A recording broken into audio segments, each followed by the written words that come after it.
I think the most important thing is fight your imposter syndrome. Okay. Folks feel unqualified to enter, but this space is about being unqualified. This is something we built together, and even if you don't know, this is user-owned. So it's really important to not feel that imposter syndrome about participating.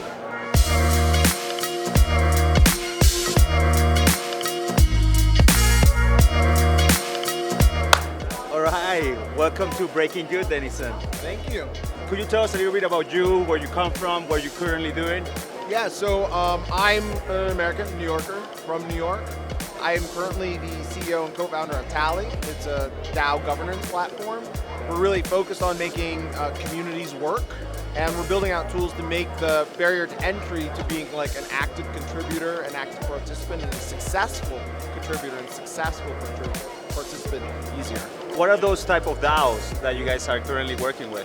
Currently, we work with DAOs based on the Governor framework, right? Okay. Originally pioneered by Compound, now standardized by Open Zeppelin.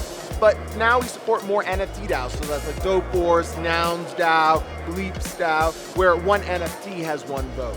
And these communities can really do anything. Mostly what we find, the big communities like Compound are using their DAOs to manage and run their protocol. Smaller communities like Dope Wars are using it to trustlessly pay out and reward contributors in their ecosystems for the contributions. Sort of like metaphor that I like to use is hacking through the jungle. When you're like hacking through the jungle in a team, you have to constantly reassure your team that you know where you're going. When the answer is maybe you don't, right? I think it's very important when you communicate new ideas to build a road that's very clear. So even if you're not there, teams and folks know this is the way, right? So we end up leaning on some of the archetypes and the designs that we already have from the past, but we just have to make sure that we point them in the right direction. There's a guy named Shecky Green. He was co-founder of the Source magazine, a sort of like definitive hip-hop magazine. And he came to the community, loved it, and he made a proposal to get funded to make a hip-hop LP, an actual music album.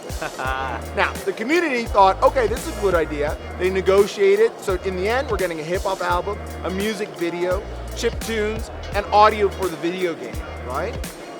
That is an entirely non-technical skill, right? But that has also led more contributors who are non-technical to come up with new ideas. So now what's happening, right? Besides all the technical achievements, you have a hip-hop album, music videos, there's a documentary being filmed, there's a Dope Wars focused podcast, there's a Dope Wars focused newspaper, there's a Dope Wars focused like in real life art community. These are all things that are non-technical, and they're growing out of the fact that they don't have this tension with the treasury token, their NFT represents them as voters, and the community is really supportive, and they have a place that they can do this together on Tally.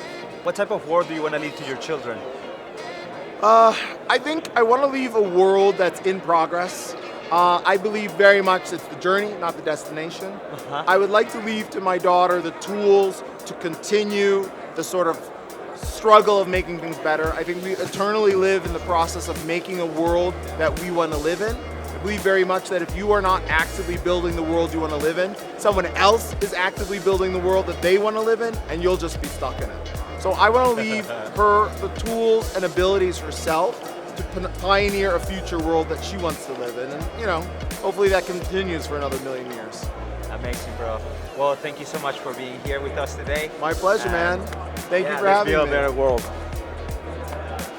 That's it. Cool.